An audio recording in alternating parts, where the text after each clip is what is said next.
Es un gusto poder compartir estos momentos. La temática que nos convoca hoy es la filosofía de la educación. Pero entonces uno se pregunta, ¿qué es la filosofía? En algunos ámbitos esto es claro, no en todos, sin embargo. La filosofía es una actividad particular que se dedica a reflexionar buscando soluciones y respuestas a los grandes interrogantes del ser humano. En el caso de la filosofía de la educación, interesa particularmente que podamos reflexionar en torno a los fundamentos de esta, es decir, los fundamentos de la educación, porque educar por educar necesita algún respaldo que lo haga creíble. Una de las preocupaciones principales es cómo hacer que la filosofía no se contamine con la realidad o con los prejuicios. Esta situación nos lleva a plantear la problemática desde otro ángulo. No podemos partir de un vacío para evitar la asepsia en el ámbito de la filosofía de la educación. Necesariamente tenemos que recurrir a los fundamentos que están antes de esta. Y aunque parezca no apropiado, necesitamos partir de un ámbito que llamamos el ámbito de la cosmovisión. La cosmovisión es una actividad propia del ser humano sin que éste tenga conciencia de la cosmovisión. ¿Qué es esta? Es un conjunto de creencias, es un conjunto de seguridades instaladas en forma espontánea, constituyendo lo que llamamos las creencias. Las creencias son el cúmulo de convicciones que todo ser humano tiene y que han sido instaladas desde la infancia temprana. Cuando apuntamos a la cosmovisión, tenemos que reconocer que todos tenemos una, o si lo preferimos decir de otra manera, más bien la cosmovisión nos tiene a nosotros. ¿Qué significa esto? Que ese conjunto de convicciones generan ideas, generan distintas instancias de reflexión sobre las cuales se asientan las actividades humanas. La cosmovisión genera presupuestos. Los presupuestos son los resultados que emergen de la cosmovisión, que emergen de las creencias. Las creencias, en verdad, antes de llegar a los presupuestos, las creencias están compuestas por verdades, por un lado, y por falsedades, por el otro. ¿Por qué falsedades? Porque todos tenemos un caudal de convicciones que pueden no ser ciertas, que sin embargo las damos por ciertas. Entramos en el ámbito de las falsedades al mundo de los mitos.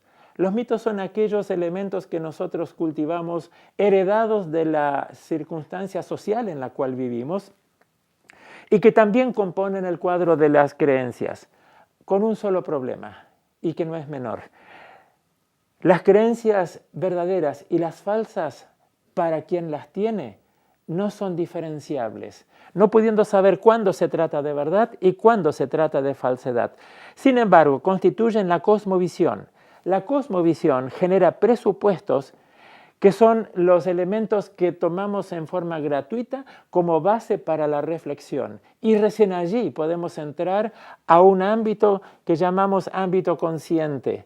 El ámbito consciente es aquel que se desarrolla en la actividad de la cual tomamos nota. Los presupuestos generan, en el ámbito ahora ya consciente, generan los principios de la pedagogía. Ahora, la pedagogía, tiene un entramado tal que se engarza en la filosofía. La filosofía es aquella que le da el sustrato, el sostén a la pedagogía. Y desde allí se genera todo un ámbito de realidades conceptuales que las damos por ciertas y que originan las distintas corrientes de la educación.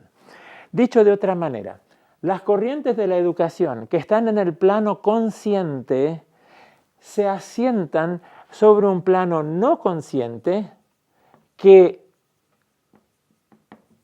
sostiene aquel que es, sí, consciente. Vamos a decirlo de otra manera.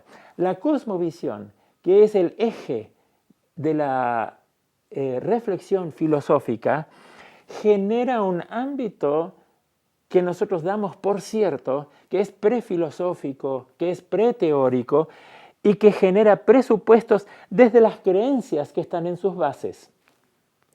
Esta cosmovisión, que, reitero, es prefilosófica, es preteórica, está compuesta básicamente por tres grandes áreas que abarcan prácticamente toda la realidad abordable. Por un lado, la existencia de Dios, o si lo preferimos decir de otra manera, y enseguida lo voy a aclarar, la no existencia de Dios. La cosmovisión también abarca la realidad del hombre. El ser humano es un misterio para sí mismo, por lo tanto también motivo de reflexión. Pero antes de la reflexión están las creencias que tenemos acerca del hombre. Y en tercer lugar, el entorno.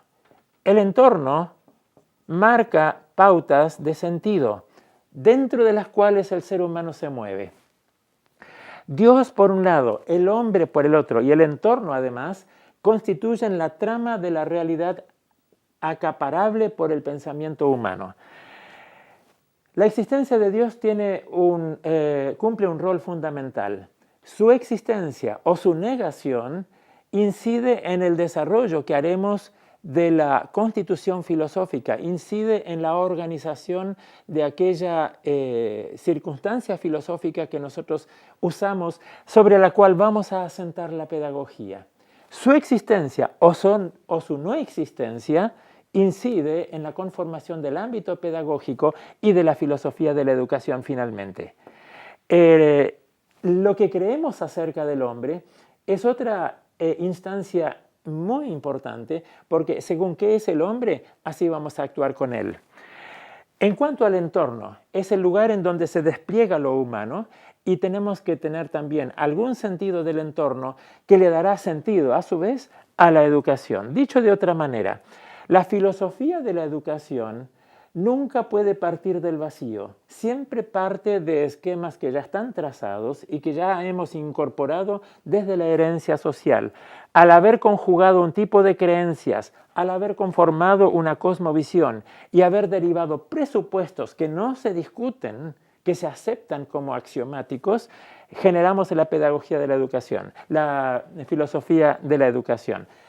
Siempre subyacen los tres elementos que quiero destacar: la naturaleza y la existencia de Dios, la realidad del hombre y lo que entendemos por el entorno.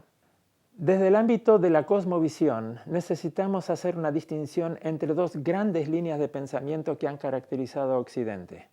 Por un lado el pensamiento griego, por el otro lado el pensamiento hebreo, en este último caso bíblico. La filosofía con la teología no necesariamente están en oposición, pero corresponde que nosotros hagamos una toma de posición, porque trátese de una o de otra, cambia fundamentalmente el concepto de base de la filosofía de la educación. Si pensamos a la filosofía de la educación desde la perspectiva hebrea, nosotros tenemos la posibilidad de entrar a una filosofía concreta de la realización, a diferencia de la griega, que más bien asienta sobre el vacío en el sentido de evitar toda contaminación eventual. Al pensar a la perspectiva hebrea, nosotros estamos en una posición de restauración, de recuperación del ser humano, que es de última el motivo fundamental y básico de la educación.